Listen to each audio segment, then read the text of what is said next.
Today's guest is a singer and performer who's been seen on The Gong Show with Chelsea Handler and America's Got Talent, but viewers might recognize him best from season 2 of the hit Netflix reality show My Unorthodox Life. Now Saade is using his platform to raise awareness about the current conditions in Lebanon. This is Advocate Now.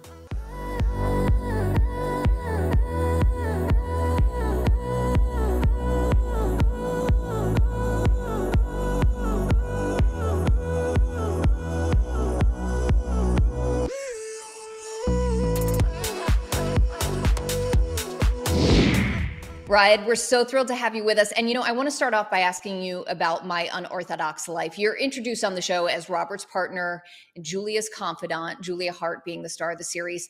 As a newcomer on the show, what was it like showcasing your personal relationships on camera? You know what, Sonia? The assignment was to give them an unorthodox life. And I'm here for that assignment. I mean, if you know anything about me in my past, I have no shame for the game. I mean, I also really don't care that much what people think of me. For that reason, I just said, I want to present the truth. And a lot of people shy away from the truth and they try to, fabricate something or have a strategy.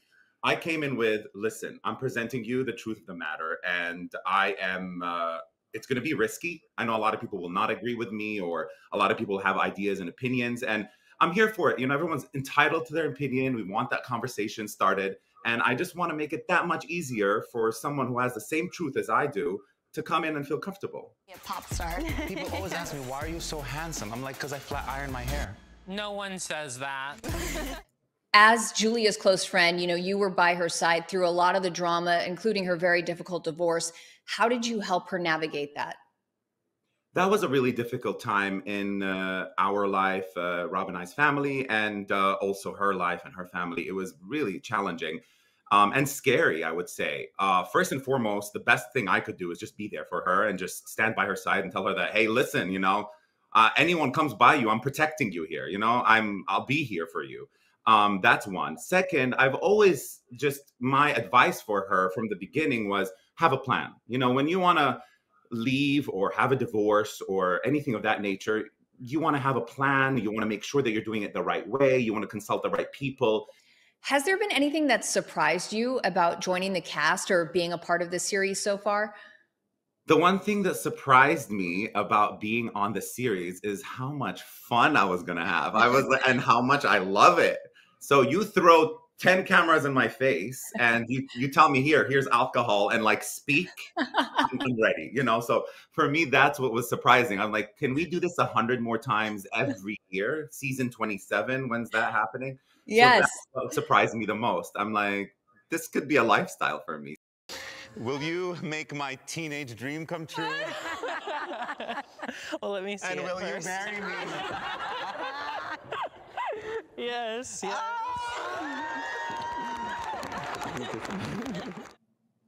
As a cast member on this show, you're also breaking barriers as the first openly gay Arab on Netflix. Did you ever imagine that you would hold that title? For me, I live in my truth and I just live authentically and happy with confidence because I was privileged, honestly, in the sense where my family really loved me and supported me no matter what.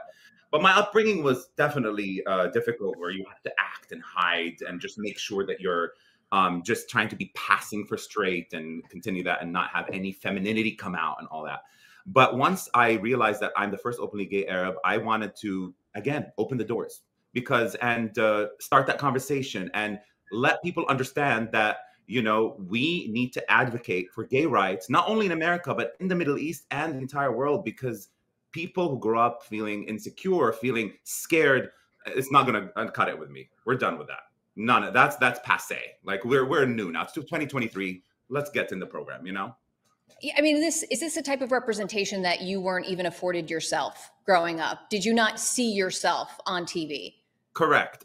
Seeing a gay Arab, playing themselves openly and confidently, I have never seen that. And I've seen a lot of mockery, a lot of jokes. We have some shows in Lebanon where they make fun of the gay community, and they do a lot of skits like that, but it's more mockery.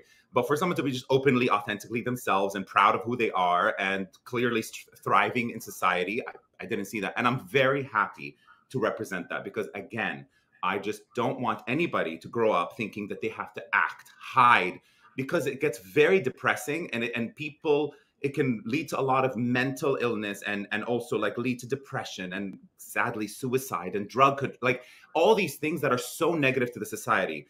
For people who helped me shine and help me, I mean, look where I am right now. I'm here with you talking about a Netflix show. I'm thriving. Had I just probably been blocked from that, I would probably be in a different place right now. Absolutely. We are seeing many aspects of the entertainment industry become more inclusive. As you're saying, that hasn't always been the case. Would you say that you face certain stereotypes or challenges in the past? And if so, what have some of those been? Stereotypes and challenges. I mean, the majority of the challenges came, I mean, when I was in the Middle East was what you represent, what type of gender are you, who are you, and if you belly dance or are flexible, then you're feminine, or if your voice goes up high, or like, hey, like you're just like, oh my gosh, now you're like. So that stereotype of he's too gay to function, or like he's not. So those things happen in the Middle East. But then when I came here, also there's a whole layer of me being Middle Eastern, and my accent. I had to work on how I speak, because when I first landed to America, everything was so strong with my consonants. I would speak like this, and wherever I would go, I would be like, "Hello, my name is," like literally that was my accent, and I had to learn how to make it easier and better, and then just learn how to assimilate into the culture. That's it. You have mentioned you're Lebanese. I am as well, by the way. And I love that you're very passionate about raising awareness surrounding the conditions in Lebanon. First of all, I know you have family there. How are they doing? They are, I mean, they're not doing very well. Let's be honest. My parents live in Lebanon. And sadly enough, the banking system, I mean, has there's a lot of corruption.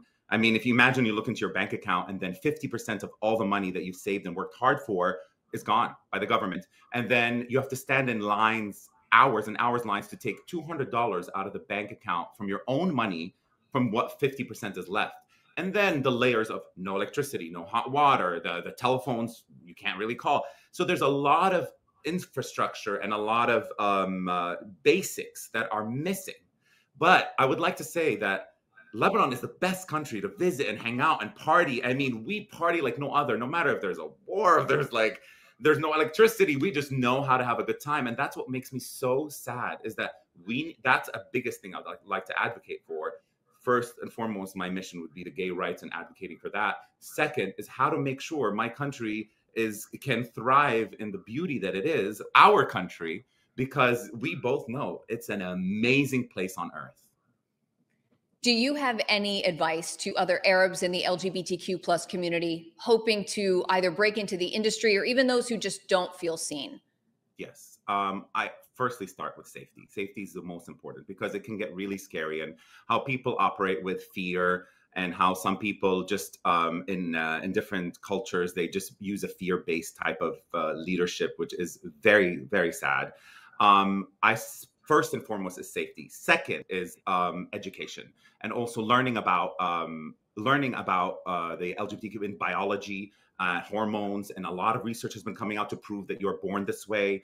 Learning about the economics, when gay people, help businesses grow and properties become more valuable, and just gay communities. I mean, in every aspect, you accepting the gay community is going to help everybody in the community, because gay people are going nowhere. Whatever you're going to do, they're going nowhere. And you are advocating for so much. Since this is Advocate Now, are there any other causes that you're passionate about?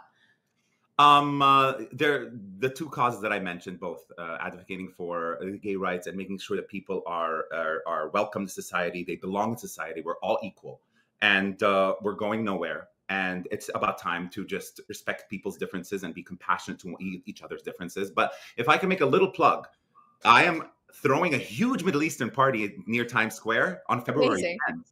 So if you want to come and party with us, February 10th, it's all over my Instagram. Buy tickets on Eventbrite. It's going to be DJs flying in from Los Angeles. If you're here, Sonia, please come by. I'd love to set you up with a VIP table, bottle service. And it's going to be from 10 p.m. to 4 a.m. on February 10th. So buy your tickets. Absolutely. Count me in, Riot. Thank you so much for talking with us. And make sure you catch Riot on My Unorthodox Life on Netflix. Such a pleasure speaking with you today. Thank you so much for being with us. Thank you so much, Sonia. I'm Sonia Baghdadi. Thanks for watching and advocating. For more stories and content like this, visit advocate.com and advocatechannel.com.